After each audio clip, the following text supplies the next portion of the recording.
నమస్కారం. క్రితం వీడియోలలో మనము నట్టువాంగం సిరీస్ మాట్లాడుతున్నాం.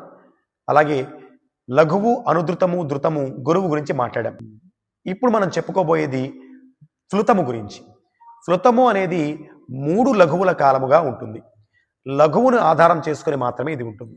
ఏదైతే మనం లఘువు జాతిని బేస్ చేసుకొని ఉంటుందని చెప్పుకున్నాం, అటువంటి లఘువుని బేస్ చేసుకొని ఈ ఫ్లుతం అనేది ఉంటుంది. ఫ్లుతము 3 లఘువుల కాలము కాబట్టి లఘువు తిస్ర జాతి అయితే అక్కడ 3గా ఉంది కాబట్టి ఇక్కడ 3 3 9గా ఉంటుంది. ఒకవేళ లఘువు చతురస్ర లఘువు అయితే ఇక్కడ 4 3 12 మాత్రల కాలంగా ఫ్లుతం అని మనం గమనించవచ్చు.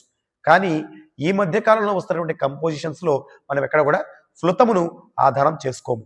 కాబట్టి తెలుసుకోవడానికి మాత్రమే ఇది మనం చెప్పుకోవడం జరుగుతుంది. తెలుసుకుందాం మరొక తాళ అంగముతో తదుపరి వీడియోలో తెలుసుకుందాం. నమస్తే.